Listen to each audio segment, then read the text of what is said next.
This is MC Fireside Chats, a weekly show featuring conversations with thought leaders, entrepreneurs, and outdoor hospitality experts who share their insights to help your business succeed. Hosted by Brian Searl, the founder and CEO of Insider Perks, and powered by insights from Modern Campground, the most innovative news source in the industry.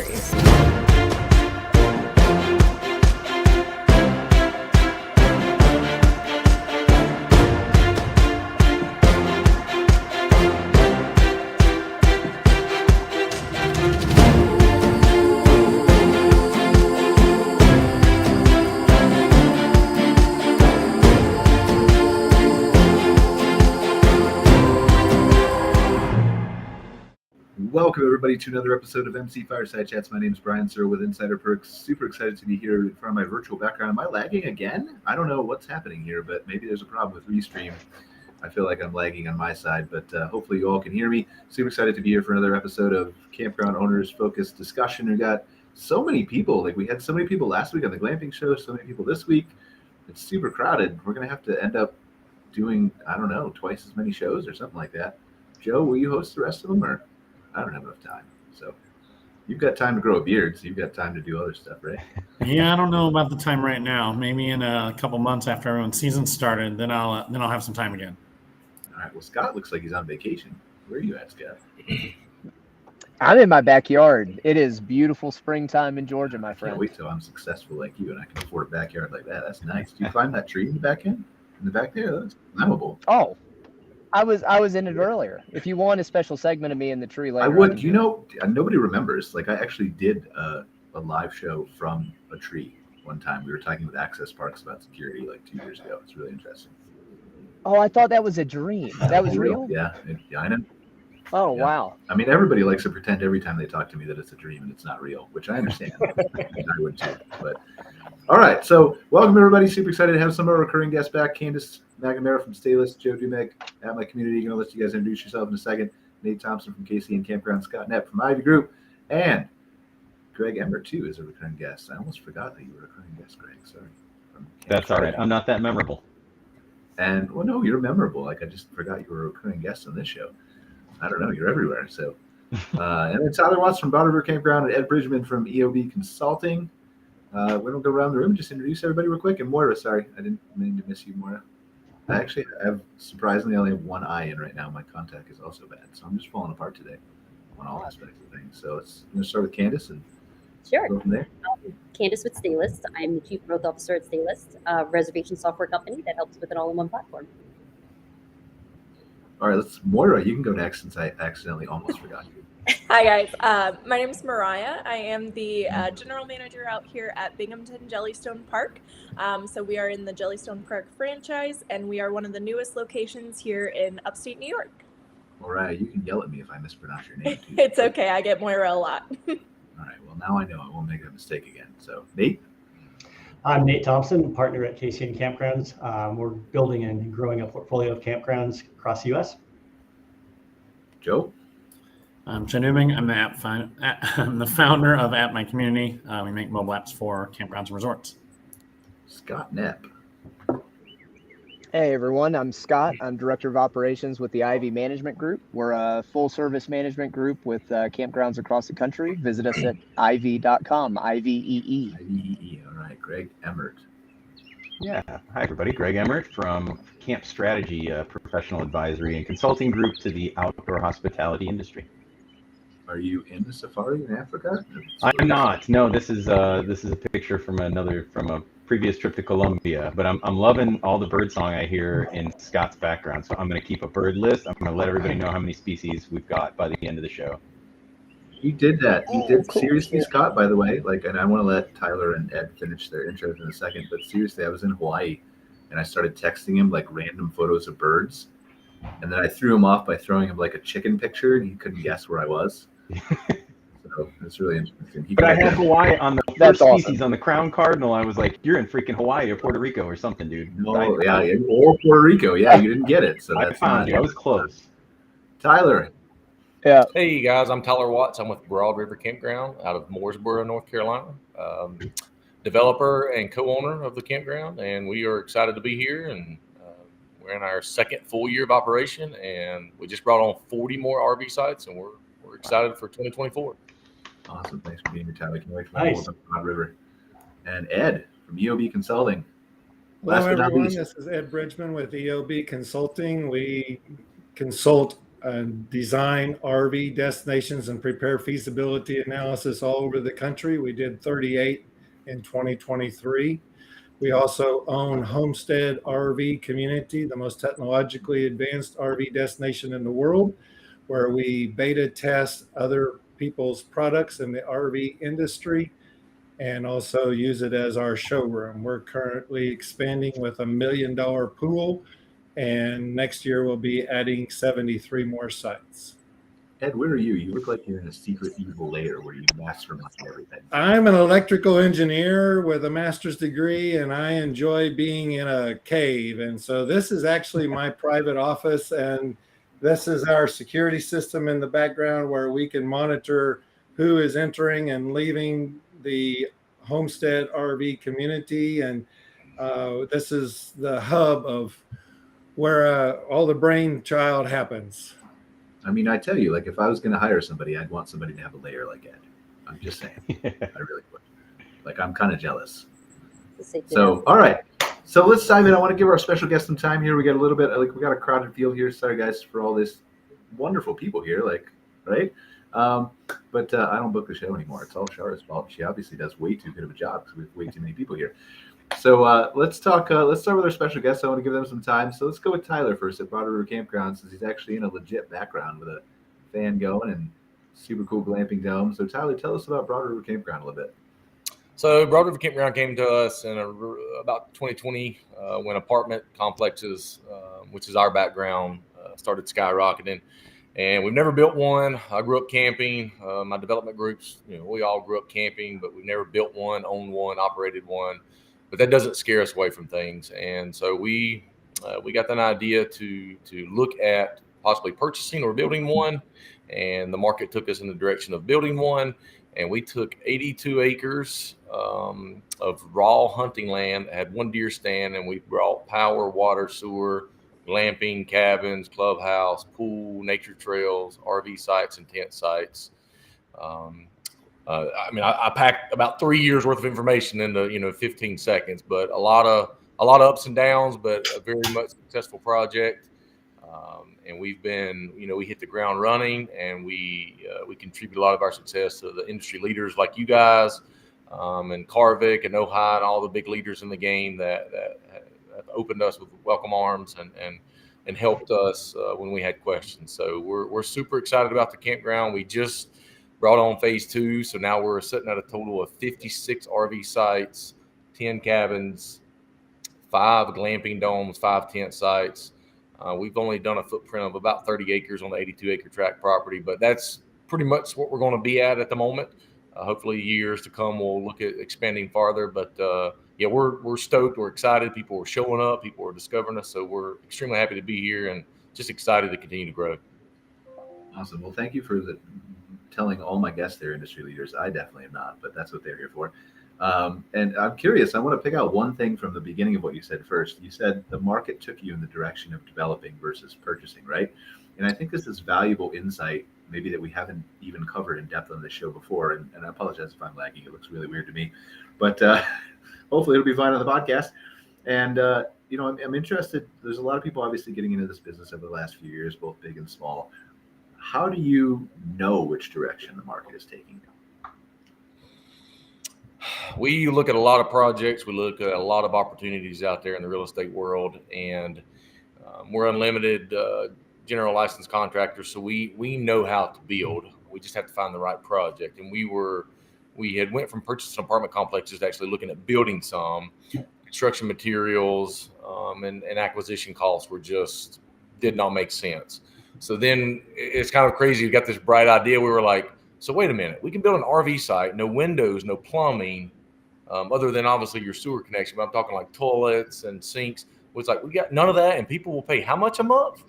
And we're like, wait a minute, this sounds too good to be true, because we're apartment guys. We're used to the toilets backing up, and hey, I seen one roach. I need you to come here and spend thousands of dollars killing this one roach I seen, and I need I've got electrical issues. And so we looked at all that and said, wow, our operations and maintenance costs will go way down on something like this. So it really grabbed our attention, and that's what really propelled us to look into this industry. And then it just snowball effect from there. Then we were like, okay, what about cabins? So then, at one point we were like, we're getting out of the apartment industry, but then next thing you know, we brought on 10 more cabins, and now we got what we call 15 hotel rooms. So not only did we feel like we got in the RV industry, we feel like we're in the hotel industry as well, because with our cabins and domes, we have to flip them and sanitize them and all that. So it's been a very big learning curve for us. This was not the first vision, but the vision we ultimately landed on was we looked at a lot of parks out there in the country, and we visited a lot of parks, and we said, hey, we want to be able to offer something that the common man that wants to spend $30 a night in tent camp, we want to be able to offer him something all the way up to John and Jenny, who don't mind dropping a couple to $300 a night on a nice cabin and a golf cart and a hot tub and all that thing. So we developed our park around that model, and that's exactly what we did. And we didn't want to limit ourselves on one sector of RVer, so to speak. We wanted to open up to everyone that's in the camping world. Guys, I know my recurring guests know this, but if you have any questions, please feel free to pop in at any point so that I can talk less and people will be more interested in the show. But I think, where do you see yourself going? Because to me, I don't want to say you're small, but you're small comparatively to some of the larger, corporate sites. So I'm sure you have visions and plans for the future. Where would you like to go in an ideal world? So we always start small. We did that when we were purchasing apartment complexes, and we're looking at some other properties and projects now. We always start small. And even when we started small here, we only brought phase one on with 16 RV sites, 10 cabins, and 5 domes. No office, no clubhouse, no pool, no nothing. But we do that strategically to first off generate revenue as quickly as possible, right? Time is your enemy when you're trying to get open, right? You're trying to get open as quickly as possible. So we opened to a fully booked park. We were very, very small. We've expanded. We're still small. If it's up to me, if I'm king, I want to build 1,000 more, right? But we got to make sure Broad River Campground continues to thrive and do as well as we expect it to. And then, we want to continue to scale. Now that we understand the model, we understand our profit margins and where we expect things to mature at, we 100% definitely want to level up and grow. And so I don't know exactly where that'll land us, but if we were to build another one, I would imagine we would be considered a medium-sized park, and then possibly jump into the large park category. So it just depends on what the opportunity is out there. If there's some acquisitions available from medium, large parks that have significant value add, we'll definitely look at that, and we'll come in there and renovate and rehab and restabilize a property. If we don't see those opportunities, then we start looking for land acquisition, and then we'll just do it from ground up construction. And so tell me, I'm just curious, and please, anybody else can ask a question too instead of me, but when you look at the value add that your group brings, everybody seems to have their own unique either value add or proposition or thing they're going to do, and some of them work and some of them don't. But what is your difference maker, would you say? We do a lot of stuff in-house. I'm the forefront runner of it. So I literally am talking with a bank one day about financing to literally crawling on top of this particular dome I'm sitting in and tightening down bolts. So that's how we cut a lot of our overhead costs, is just I'm boots on the ground every day, all day. And it's been about a 3-year full-time gig for me here at the campground. We've got some other projects that have taken a little bit of time, but this one's been the baby for us. And it's just, creating that through, not necessarily having to hire out to every single contractor in the world, taking care of your contractors, using local contractors. We've developed a really good team. Like, for example, we used a local contractor here who just didn't have the accessibility to rent equipment from Caterpillar. He's a smaller guy, and we went and rented it for him. And we paid for it, and he billed us for his billable hours. And we were able to make that work, and we saved tremendous amount of money versus hiring a large grading company. And I was actually dedicated dump truck driver for about 3 weeks. I learned how to drive a pretty big dump truck, and it sounds fun, and it is fun for about the first 4 hours. After about 300 hours, I tell you what, I was ready to get out of that truck. So I think we hauled about 1,600 loads of dirt. But it's things like that my group and myself are willing to do and get dirty with. We're not scared of work. We're willing to jump in and work the 12-hour days. But that's, at the end of the day, that's what makes this project successful, because otherwise, you're another $1 million, building an RV park, right? And that changes your whole underwriting model and your cash flow analysis. So Brian said he's tired of asking questions. Yes. So is that similar to, did you have that expectation coming into this? Because I would imagine that your apartments were not as boots on the ground as the campground has been for you. So how does that differ? And then were you kind of already running that in your head that you were going to be driving a dump truck for 300 hours when you guys decided to do the campground instead of apartment? So the apartments were very much similar to that. I've laid flooring. I've helped install kitchen cabinets. I've pulled RG6 cable wiring when we're doing apartments. Very much the same. Use very much the same contractors that we use on our apartments. We use on the campground. We've got some up in Michigan State, and I flew 7 guys up there. We had 20 apartments to floor. And I'm one of those, I don't ask people to do things I wouldn't do. And we all jumped on a plane and went up there and laid flooring. So very much heavily involved. The dump truck was not scheduled, but that's one of those things when you're developing and you're building something and you're new to it like I was and my group, and we're still trying to understand it. You have to do things that are necessary to keep a project moving forward, right? And it's not always necessarily sticking a guy in a dump truck for another, $30, $40, $50 an hour or whatever they may charge. Sometimes I got to be that guy. Sometimes I got to be the trash guy. Sometimes I got to be the guy that runs the Walmart or Lowe's or Home Depot 47,000 times that week, right? That is just what it takes for us to get projects going and keep it moving. It's hectic. It's very much intense, but when we were staging the cabins, it was crazy. I got some old photos. My entire garage, I think Amazon thought I was literally like they were like, this guy's going crazy. I had Amazon packages showing up so much. My whole entire 2-bay garage was full of just couches and love seats and anything you could think of that we needed to stage cabins with. So it's very much do whatever it takes to get the job done. And I think that's it makes a good story for us. And it helps with the success of the project, because everyone knows cost on everything have just dramatically skyrocketed, and anything you can do to save a buck here and there, that's what we do. That is 100% what we do and push forward with. Tyler. All right. So Ed, how are you similar and how are you different is my question. Like, here's how I'm imagining you're different. Most technologically advanced campground, you said, or RV resorts in the world, right? So I imagine you're sitting in your bat cave there, controlling robotic arms and doing all the things that Tyler's doing, but with tech. Actually, I see a lot of advantage to what Tyler was talking about. I grew up on a ranch in Kansas, and then I owned a ranch in Texas for 30 years. And I noticed that the dirt in Kansas was dark and healthy, and you could grow a lot. And then we had to use a stick of dynamite to dig a pothole in Texas. And so when I came to Alabama, I actually went to work for the gentleman who cleared my property, and I drove a dump truck for 3 years, got my CDL Class A license, and I drove the dump truck so that I would understand the land in lower Alabama, which is completely different than Texas or Ohio or Kansas, where I was from.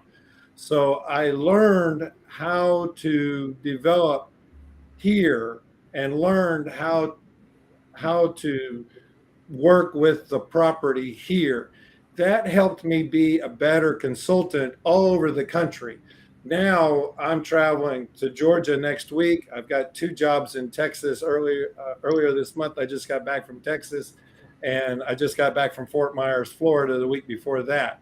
So we're averaging about 3 a month, but they're all over the country. And so having that background and hands-on experience to understand the differences in how you lay a foundation, whether it's I just got back from Indiana, and the way they lay foundation in Indiana is completely different than we do in Texas. So understanding the different soil content around the country, being hands-on, has proven to be a very invaluable experience. So beyond that, what would you say sets EOB Consulting apart? EOB Consulting is set apart from a lot of other consulting companies because we literally physically travel to each unique site and identify which one of the 5 RV destination types best will fit that location. And then we come back to Lower Alabama and have our in-house CAD engineers. We don't just hire some CAD engineer that we have to retrain each time. We have on-site full-time CAD engineers that understand that we don't design blind sites, and we have certain unique features that we design that we haven't seen in our peers, but our CAD engineers are aware of that so that our designs will properly function and every site is accessible and every road is traversable. We just had an RV in here last night who was on his way to a race track, and he was 84 feet long. One RV pulling a trailer being pulled by a semi, but we see that all the time now. We see that very common, that a tractor trailer is pulling the fifth wheel, the custom made fifth wheel, and you've got a custom made fifth wheel that's a minimum 52 feet long, pulling a 30-some foot long trailer. And Who so are these people? Like, I feel like I'm not working hard enough to deserve these things, and these I don't understand. What am I doing wrong? Maybe I need to hire Ed. Well, if you hire me, the site will function correctly and it will be a good fit. If you build a resort where you should have built a campground, you may still make money, but you won't maximize the value of your property. Okay, that's fair. Anybody have any questions for Ed? Or Ed Ed? is on the nail head right there. He's very much correct. We kind of went into it blind, and we hired a local civil engineer, and they did a great job. Don't get me wrong, but our campground was a build then design style. We literally hand drew it on napkins. We pulled stakes, we pulled strings, and I think we've been successful with it. Did we make a few mistakes along the way? Of course we did. But Ed very much hit on the nail head. Having a functional campground or resort is a big deal nowadays, especially with your seasoned and your larger style RVs. We learned from phase 1 to phase 2, and a lot of it just had to do with our septic footprint out here. So we were limited, but a lot of our sites on phase 2 are now around 95 to 100 foot long. And on phase 1 for us, they're around 65, 70 foot. Again, we didn't really have much wiggle room there just because of our septic footprint. But those things make a huge difference. And we're seeing the bookings, of course, right now, everything on our site that books up first is phase 2, right? Because they're bigger, larger, and we did a little custom sewer hookup. So it's very much correct. It's crucial to have some knowledge like that. And we're still learning. So last year we did 38 designs all around the country. As part of that, we physically travel to each location, and then we spend 3 days in that location developing an understanding of the local market and making certain that the local market has a demand for what it is that you're trying to supply. And each of those times we average between 15 and 20 RV destinations around that site. So if you take 15 times 38, we conservatively walked on 570 RV destinations all around the country. Physically spent time talking to managers, people who live there, guests, and found out the good, the bad, and the ugly on nearly 600 different RV sites last year. We see a lot of good. We see a lot of things that are like, why did they do that? And we incorporate the good into our next design. We are constantly learning. It seems so straightforward. It seems like something you could just design and it makes sense. And there's a lot of designs out there that have been designed, replicated over and over and over and over, and they're just not functioning with today's RV. Today's RV is bigger, demands more electricity, demands today's RV owner demands easier access to their sites. They didn't grow up on farms. They didn't grow up backing. And so they're having more issues than they did 20 years ago. The 77% of RV destinations are older than 20 years of age, and they were designed for the RVs at that time. The RVs today and the RV owner today demands a different product. So let's take this and run with it for a second, right? Because I think this is a good theme that many of our guests here can touch on in different ways.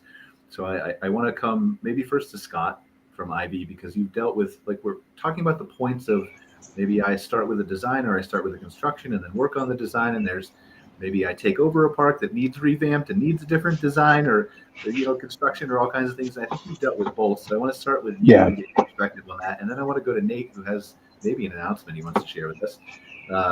But also just for your perspective too, Nate, because you've taken over a lot of parks as well. Yeah, I think this is a fascinating vein to focus on, and this is where my mind was going too. As we listened to Tyler explain, the situation that he found himself in, and the joys and the challenges of developing a property, I found that really interesting, because I think most often we are working with owners that are in an acquisition for a property that's been developed. And to Ed's very well put point, parks are very different now. And depending on the age of the park, there may be a great deal of work ahead in an acquisition, and there might be a great deal of unknown. There's one thing that I would really caution new owners or anyone looking to get into the space with is take advantage of your due diligence period and really spend a lot of time looking underground and all the intangibles of the property, because it's really easy to think you're going to acquire a property and you have these funds for all the ways that you want to improve it, and then all of those funds go towards something that is intangible to the guest experience. And what a shame, right? What a shame. And it's interesting to hear the people that have taken on developing. I think that's really exciting. It's really exciting to manage for anyone, but when you manage for an owner that has a really clear vision and has developed to that vision, what an amazing opportunity. Like, Tyler, that is so cool that you had the opportunity to sit around and take your experience and design something that was going to match that. And it's so neat to me that you're in that perspective now, that you can watch how the guest experience unfolds, and you can make modifications to your property because you know it that well, and because you set that foundation, right? I don't want to interrupt you, Scott. I just want to point out that Tyler was never sitting around. He was probably designing it on top of the glamping tent, or while he was running to Home Depot. Or listen, we literally designed as we went, and we made a million changes. Like, you come out here and you look and you say, "Oh, look, that cabin looks like they just poured it in there." Man, we took every tree into consideration. We took in the septic footprint. We took in the electrical grid. Like, it was very much so. And nothing against the engineer, but he took an AutoCAD file, right, and he blasted, like 35 sites on phase one. We chewed that down to 16. Why? Because we didn't want to be a cookie cutter campground. We didn't want to be on top of each other. We wanted to give them some breathing room. So they're very much with a big learning curve for us. And I think we made a couple right decisions. Obviously, we probably made some wrong decisions. I'll figure out. But it was an ever changing model day to day. So it wasn't a scratch it on a napkin and, hey, this is what we're going to do. Like, It was, oh, wait, this didn't work, so let's change this, let's change that. And it was a constant moving target. And it probably will always evolve, right? Yeah. I think that's super neat. And I think that also, when you watch an acquisition unfold, and you might have gone through this, Tyler, too, just as you were obtaining the land. But so often in the acquisition process, the challenges is on the owner, the buyer, and the seller coming to the common ground around the table, and so much of the attention goes towards those negotiations that you don't get to focus on the land as much. So it's neat to hear Tyler talk about, like, his experience getting focused on the land. I also think it's worthwhile pointing out that Tyler did the Wi-Fi right at his property. The fact that he's doing a podcast Zoom call with this much data going through inside one of his yurt. Congratulations to you, man. That was almost the death of me. Of the entire campground, that was the hardest thing for us to accomplish. I will not lie. It took months and months and months. And I might have cussed out like 4 people at AT&T, but I love them to death, right? I had to do what I had to do, but we have fiber optic ran through the whole park, and it is amazing. And that was another thing we wanted to do to be different. But boy, I'll tell you what, everyone says they want to unplug. You let an antenna go down here at the campground, boy, the phone starts ringing, man. Yeah. It is hilarious. Well, I figured you either had a lot of guts or you had a nearby access point. All right, Nate. Well, yes. As we've grown the portfolio, we've really focused on acquiring properties as opposed to ground up builds. So hats off to Tyler that's a bold move to start in the industry and do it, from scratch. That's a huge deal. We have a park in Kansas that was, it's a great example of a park that kind of doesn't fit today's current RVs. And it was built in 1962. So if you think about vehicles then versus vehicles now, it's a huge leap for a lot of the vehicles to be able to use that park. So as we're doing our portfolio growth, we're looking for opportunities to expand both the amenities of the current park and the current sites, but we're also looking for opportunities where we can grow the footprint of the park itself. So in the Kansas case, we did an expansion that just is going live this year, and we added about 35 sites in the back of the park. All of those are much larger. We've got a couple 100-foot plus sites. So that's part of the kind of the strategy that we use as we go through each of the different parks that we're evaluating for purchase and whatnot, and having that kind of multi-phase approach where we can improve the current park, but also look at how do we expand the size of the park overall with those more modern amenities and site types and whatnot. And the announcement, so Brian kind of touched on this. I appreciate that. On Friday, we closed on our seventh acquisition, which is the Gettysburg, PA, KOA. We're super excited about that. And similar to what I was just saying, it's got a lot of work we can do kind of on the footprint of the park itself. We also acquired an additional 10 acres adjacent to the park that will be kind of future growth for us as we look to grow our footprint in that market. So yeah, it's a very exciting day for us on Friday. Congratulations. Yeah, Gettysburg is a great park. I don't know if I told you this, but I've been there years ago because we worked with Laurel for a long time. Mm-hmm. Yeah, she's great. And I think I was telling your amazing new marketing person too yesterday on the phone about how we had been there, and it's not the flat that you expect from the battlefield, right? Like it's a little bit further away from the battlefield, but it's nestled so perfectly in that hill area with all the hiking trails and stuff like that. It's just an absolutely stunning property. Yeah, the topology of that park is going to be interesting as we start to grow the footprint. So rather than something that's going to be very kind of level and easy to develop, it's going to be a little bit more challenging. But that provides some really interesting opportunities as far as the different site types and the views that we can capture and whatnot as we start to build that out. So that's a multi-year project, as really all of these parks are. So we're excited to kind of get going on that now that we've got it under the KCN umbrella.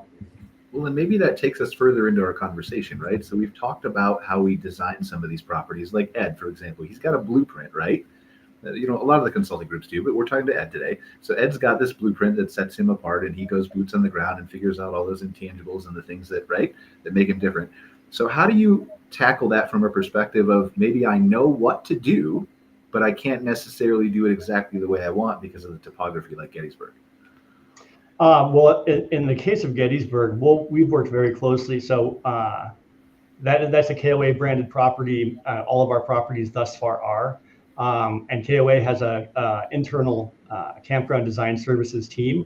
So we work very closely with them and kind of the experience we've got with the other parks where we've done expansions to model that. But we do that during the diligence phase while we're evaluating the park. So we've got a pretty good sense of what it is, what the capacity is for us to do that before we close on that particular property.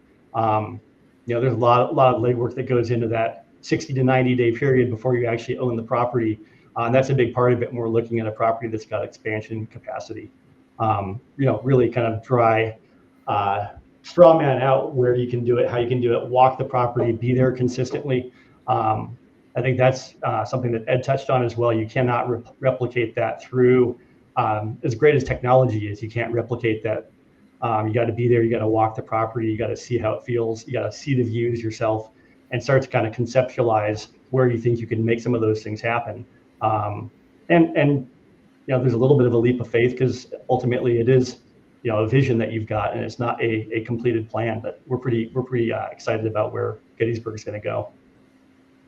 Awesome. I want to make sure we get to, is it Moriah? Did I pronounce it right that time? So I want to go to Moriah and hear about Binghamton Jellystone Park. And then I want to touch on maybe just continuing this conversation, but from a different perspective, maybe from Candice and Joe's perspective of how the design and everything that you lay the foundation for in the beginning leads to success, both through mobile apps, community engagement, and then through online reservations and things like that. So, but Moriah, please tell us your story. Yeah, so actually it's been so interesting hearing everybody talk today, because I just keep pulling like bits and pieces out of you guys' stories and just think like, oh my gosh, that applies so much to what we've done here. So my owners purchased this campground in December of 2021. So this is our third season going in. And I mean, we have been fly by the seat of our pants. They started in the rental industry as well, so very similar to Tyler. And, it's just been a process. The campground that we purchased was built in the 60s. And so we've had a lot of those growing pains of where, these rigs come in and they are a lot bigger, than the sites that have been designed. And, so we've been working to accommodate those and just figure out what it is that our consumer needs. And one of the coolest things, or the thing that I think we do really great, we try and be wow moment creators for people and memory makers for families. So that's kind of our big niche. And we've really built this park around that specific model. So even though we take it from a, design aspect of, hey, this is the size rig we have coming in for these families, we also take it in, okay, if you have a group, a family that has 4 kids and they want to do all of the fun stuff, well, now you have to make sure those sites that they're going to be on, those cabins that they're going to be on, is it relational in your park to what the average family wants to be doing? And so we've taken a lot of that into consideration, and really just built everything centered around our guests, and kind of built it out from there. So we have a lot of different glamping experiences. We have glamping tents. We have different yurts, a couple different types of cabins, and we do RV rentals as well for those who want more of a traditional camping experience. And then we also have, standard kind of cut and dry RV sites and tent sites. So, we've been expanding as we go. And, similar to as what's been talked about, you can have a plan, but that plan for us changes on a daily basis almost. I check in with everybody on my crew and, we update things as they come in. And, I know it's been talked about where you really walk the park and get a feel for it. And the same is true here. We have a 6-acre lake in the center of our property, but we are also in upstate New York. So it is very hilly, and so it's great to say, oh, we have 66 acres. But then when you do look at how that ground is laid out, then you have to start making decisions like, are we actually going to be able to get a level RV site in here?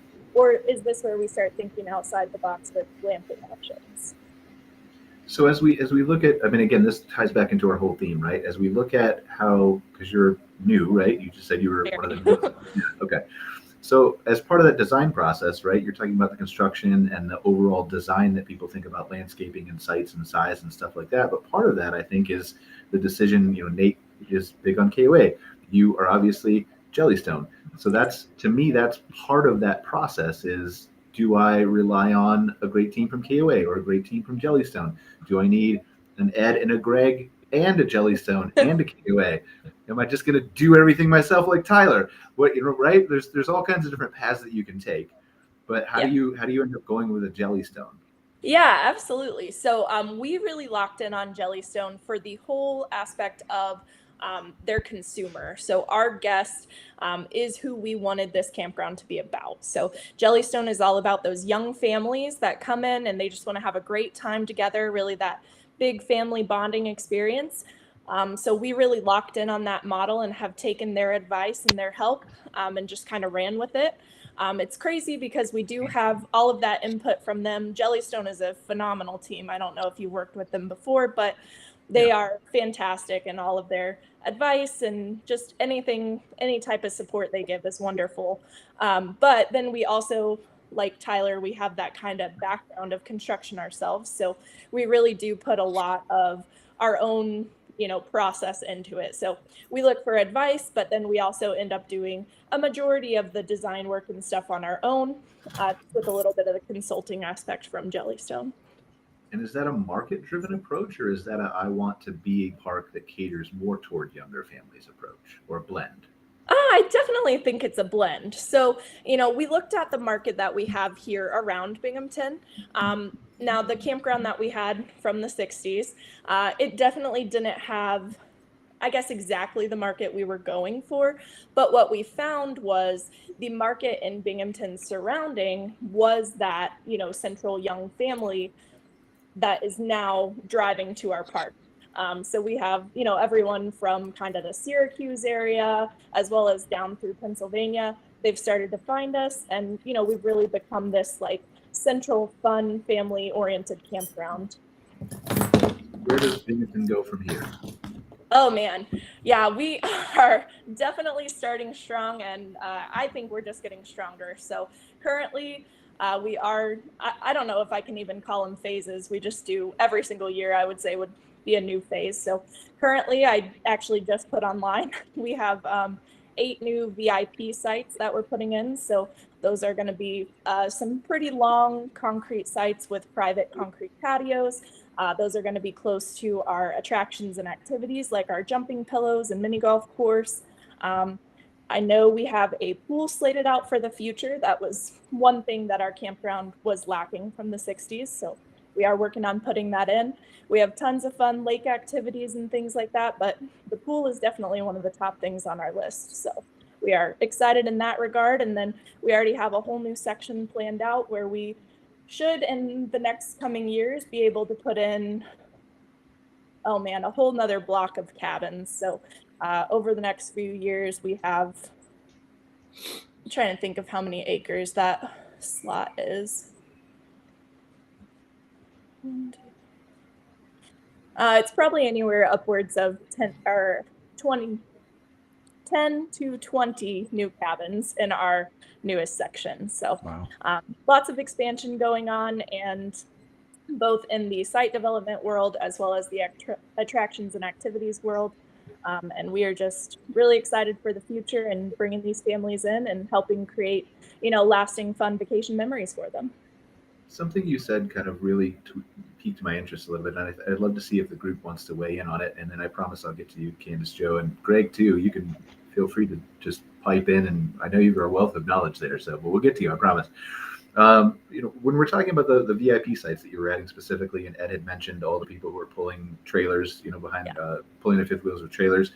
When you're designing and developing a park, either from the ground up or redoing it or whatever, all the things that we've talked about here, how do you determine the market for that? I mean, is it similar to hotels decide I need 10 suites and 90 rooms, or like how do you determine that? Yeah, so I know for our park in particular, we've really taken into account the people who come currently and the things that they tell us, the needs that they have. So when I have people who come in and, they're parked on one of our sites and it's one of the older sites, so it's a little smaller, and they're telling me, hey, it would be really great if this site was angled. Again, our sites were built in the 60s and they're parallel to the road. So, we've really had to go in and kind of adjust things as we go. So we've created, 45-degree envelopes onto all of our sites and things like that just to help what we have now. But then as we talk to them, we realize, hey, campers and trailers, fifth wheels, they're all just getting bigger. Nothing is getting smaller. It was already hit on the electrical draw, even the sewer draw. Everybody wants to take a shower every day. Everybody wants to, live that kind of household lifestyle, but on the go. And so you really take in that consumer need and just work that into what you can. So at our park, we take all of those things into consideration, and then we lay it out the best way we can. So the section that we have now, they're about 85 feet long. So not as long as some of the ones, that I've heard talked about today, but, definitely long enough to get some of those Class A's, even, some of those bigger ones in there. And just really working with what we have, but also listening to those needs of our guests. I think I'm specifically, just opening up to everybody briefly, I think I'm specifically interested in the VIP versus non-VIP, right? How do you determine the market can sustain a $125 a night, beautiful patio, swing set, maybe a hot tub, fence for your dog versus I want to call them standard sites, right? But you understand what I mean. So is there a way that the market can determine that if you don't know that going in? To anybody who wants to answer. Well, like I said, we spent 3 days in the area, and we not only talked to current guests of other RV destinations, but we also talked to the civic leaders in the area. Are they bringing in a Walmart distribution center? Are they bringing in an Amazon distribution center? What is happening in the area? I just recently finished a 512-acre destination for Polk County, Georgia, and they had this acreage setting over to the side. They wanted to have an alternative low-income housing place. So we designed it in sections like communities so that people could feel like they were in a community in this own block.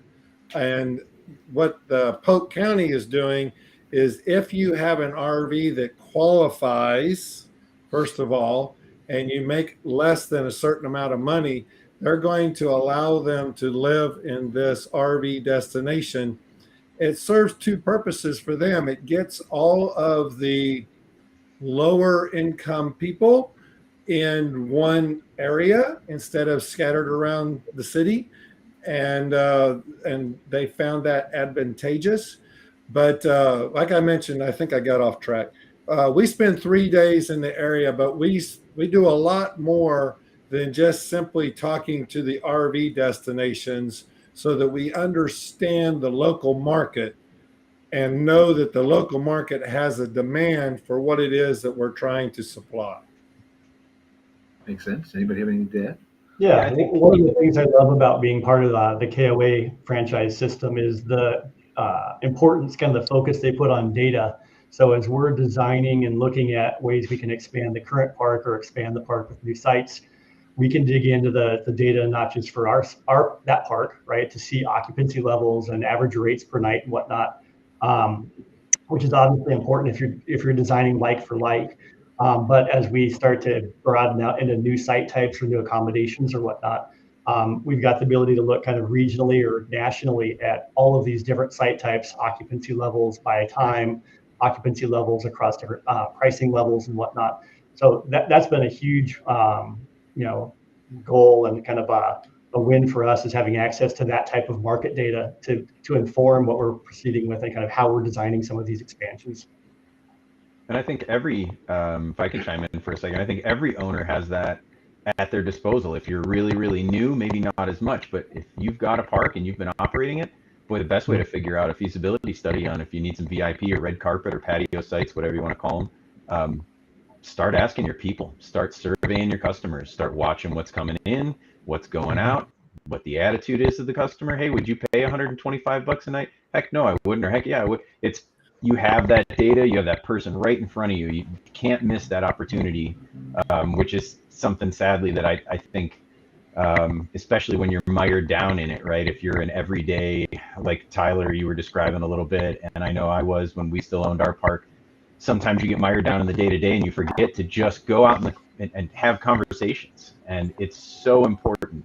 If you have someone right in front of you, an email survey can do it, but if you've got somebody right in front of you and you can spend 5 minutes, create a touch point, first of all, you're giving them the warm and fuzzies. They're going to want to come back and see you again because now their opinion matters. And secondly, it's the best data you can possibly get. They're right there on your property. You might as well, take a few minutes and just check in with them. And look at the reviews. Look at the reviews of other campgrounds and even your own. People will leave honest reviews, and you can see, hey, this site's here. This campground, these sites are unlevel. Okay, well then that's a concern. You need to make sure your sites are level, shortness, stuff like that. So, and honestly, we went around and just toured a lot of parks and said, hey, we're thinking about building a campground. I know we're crazy. Can you tell me what to do right? And more importantly, what did you do wrong? Like, what do you do wrong? And learn from it. People, and then we have a lot of people. I mean, obviously, since we won Park of the Year, we kind of put us on the map a little bit. We have a lot of people ask us now, and they're coming to us. I'm like, dude, I'm not an expert, but I mean, I'll tell you what we did, right? And and so it's people want people in this industry. It's great because it's not like the apartment industry where it's more cutthroat. You don't tell all your underwriting secrets. This one here, people open up with you and like, hey, this is what I did, and it seems to work, or it seems to not work. And that's one of the things I love so much about this industry is like this is such a vocal community that we're with. Nobody walks into a restaurant and says, chef, you should maybe think about adding a few entrees because there's some things I really. But in a campground, that'll happen, right? The people will tell you it is a participatory experience. One of the things I love that Greg said, just ask your employees, like, hey, do you think that people take advantage of this? You can ask your employees, ask your guests, but there's also data does speak, right? And it's one thing to come back to an owner and be like, yeah, we're being told that we can do it. Like people say they want that, but you can also quantify it with like a tool that Joe has with App My Community. You can do surveys and you can push out communication to your guests and have them answer a survey. When your employees are asking your guests, would you be interested in something at this price point or something that offers these amenities? Just yes or no, and then you quantify it in an Excel sheet and you say 70% of the people said yes, right? And you put a number to it, and that changes any conversation that you're having. So there's some cool stuff, and then also with the comp set, I think I love that with like reaching out to your competitors, having those conversations, and like Airbnb, even just logging on and seeing what are my Airbnb competitions doing, like where are they, what's their price point, how high end are they? So there's a lot of data out there. That's a good segue to Joe, I think. So Joe. You have a question, Brian? I set you up like 25 minutes ago. I wrote down my list lead to the point where at my community and then Candice and Stay List, just how does that lead to the point where, or does all that impact how successful your engagement apps are and things like that, the reservation system, the bookings, the things that come after the design? Well, so for us, it definitely impacts it, right? The better the design, the more you're offering your camper, the better our product is actually going to work for you. The more engagement, the more stuff that you want to get back and forth from your camper. That's what we do. I think most of this podcast has been about development. So I had other thoughts. I was thinking about other things around development rather than apps. I mean, we have been used actually at Ed's property during his construction process, was using the app to actually gain more excitement wrapped around the property, sending out information about what they're doing now, sending out a push notification to show them the video of all the trucks coming in and excavating or pouring dirt, depending on where we're talking about, right? And so, wrapped around development, that's there. My biggest thought that I was thinking about this whole time, though, had nothing to do with apps. It was more wrapped around what mistake do I see people making? And that is, they buy a piece of property, maybe that is an existing campground that's all seasonal or all transient, and think, you know what, I'm going to grow this into a destination. And they've done that without thinking about, does this area support that? Like, are there things in the area that can make that this transient stopover right on the highway into a long-term or more of a different type of property, right? I think we've seen a lot of campgrounds go and purchase that property or think they're building that property without studying that side of it as well. Is what can this area actually support? Because they think, oh man, I live in Missouri, rural Missouri, and I think, man, I'm surprised there's no large campgrounds near us. Well, there's probably a reason for it. I mean, maybe there should be. Maybe I'm missing. Like, I agree with them. Well, if I go and build it, it might work. Or I may not have done the studying that I need to do to build that type of property that I think should be there. So, all right. Well, that was way better than my question. So, Candice, yeah, I was gonna say you're trying to team me up, but I was. Feel free to dwelling on something here, Candice, and just say whatever you want to say. I was about to say, because I was in the same boat as you, Joe. I was sitting there. I was like, I have so many other questions. I can tell you from like a reservation software, finding the right platform, the thing that really stood out to me that I've been hearing across the board is that it is a multifaceted kind of industry, whether you're building, whether you're buying, whether you're with Jellystone, whether you're with KOA, and ways to innovate around that and ways to really bring people to see what you built, right, and what you created. We do waitlisting.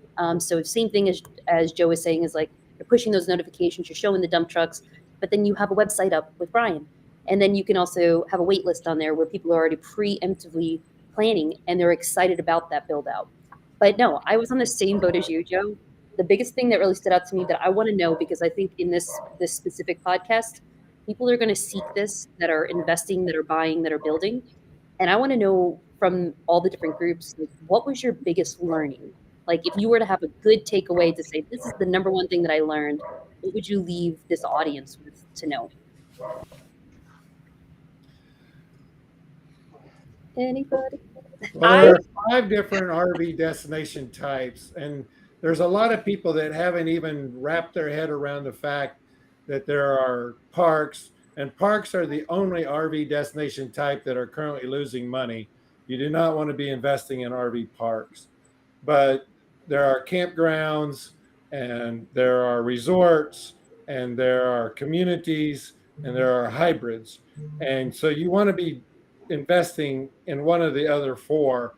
And like I mentioned before, if you build a resort where you should have built a campground, I'm not saying you won't make money. I'm saying you won't make as much money. You won't maximize the value of that property. So the first thing to do is understand the local market and make certain that you build the right fit for your particular property. Yeah, I think that's right. Don't try to turn an existing property into something it's not. And then secondarily, Scott touched on this earlier. I think do your homework. Look at all the bits and pieces, because there's lots of gotchas out there. And don't be afraid to walk away from a project if you see red flags. Yep. Our biggest learning curve, obviously, we're on septic out here, which presented a lot of challenges. You literally design your site around your septic footprint.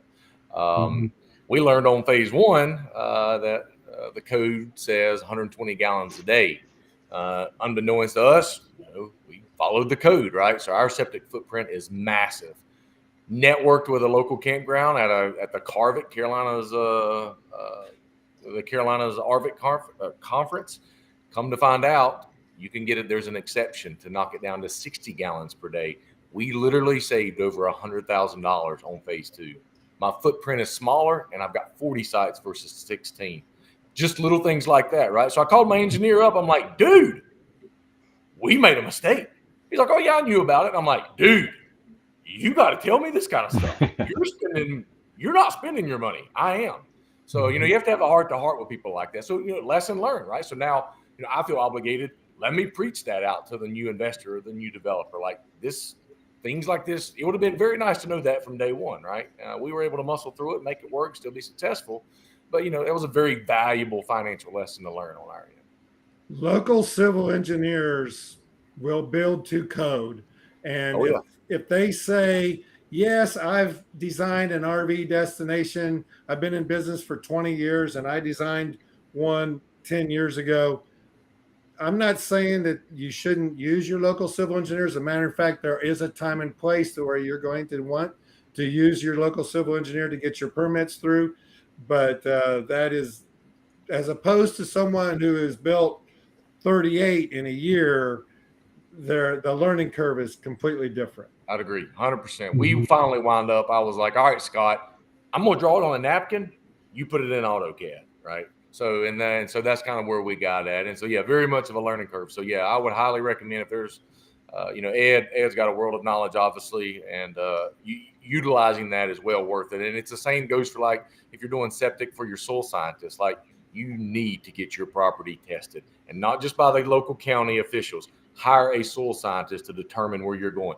It is not cheap up front, but it will save you hundreds of thousands of dollars, and they can maneuver around the rules in a legal way to help you maximize your park. Where a county official, it's black and white, and that's it. I think my takeaway is find what is your thing and do it as well as you can, do it better than anyone else. So that's really what we honed in on at our park. We know we're wow moment creators and memory makers, and that's what we strive for. So even when it comes to building the park, that's what we build around. There's obviously logistics that go into everything, but find the thing that you do and do it better than anyone. Yep, spot on, Moriah. This is awesome that it comes back around to, because I've been thinking this the entire time. Everyone is talking about all these really important parts: the layout, the due diligence, just trying to find where all the bodies are, building your vision. We've got a juggernaut like in acquisitions like Nate with KCN, and somebody like Tyler who is built from scratch. And all of this all comes together with your vision, right? But what do you need your vision to do? You need your vision to tell your story. Your story is the most important part. Who am I? What do I do? What is my why? How can somebody like Brian make that come out on my website and in my marketing? But also, how does the physical asset and how we operate it convey that? That's so important. And people want to Tyler, you said it, we didn't want cookie cutter. People will cookie cutter because, if I can get another RV in there, why not? That's another site rental. But does that fit your vision, and does it tell your story? And if it doesn't, then you need to steer away from that, because you're going to make more money maybe with a higher ADR on a bigger site. But you can't try to just cram stuff in and make it fit and make it cookie cutter. It's got to be, and that's, you probably can tell, and if anybody's seen me on here before, I love digging into the philosophical side, because if you don't figure that out, there's a tough to titmouse calling behind Scott. If you don't figure that out, you will never, ever, you won't have a cohesive, your park is not going to, something's going to seem out of place to your guests. They're going to notice that.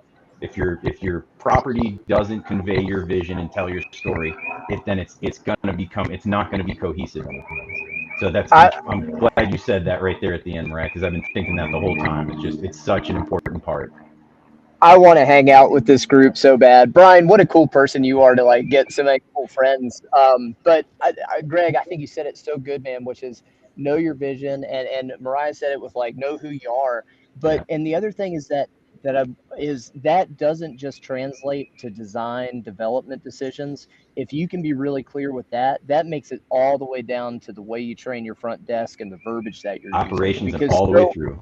Totally, because so often you get stuck even just something as simple as a phone greeting. That should be consistent and standard, and it should come from your story, and it should match the look and feel of the whole vibe of the rest of the resort, right? So if you can find that alignment, not just in the development, and let it trickle all the way down to the verbiage on your documents and the language that your team is using, it's very impactful for the guest experience. Absolutely. All right, we're running a couple minutes over, so unfortunately I got to cut us off of a great discussion. I appreciate everybody being here. Candice, you didn't get to talk much. Joe, you talked a little bit more. That's all right. Hopefully we'll get you guys more involved when you come back next week. Moriah, thanks for being here. No problem. Ed, thanks for being a special guest. Tyler, thanks for being a special guest. Super great insights. Greg, Nate, Scott, as always. And we will see you all next week for another RV industry focus show, this time for the 4th week. Other than that, take care, guys. We'll see you in about a month. Bye. Thanks, everybody. Bye. Thanks, Brian. Great talk. Joining us for this episode of MC Fireside Chats with your host, Brian Searl. Have a suggestion for a show idea? Want your campground or company in a future episode? Email us at hello@moderncampground.com. Get your daily dose of news from moderncampground.com. And be sure to join us next week for more insights into the fascinating world of outdoor hospitality.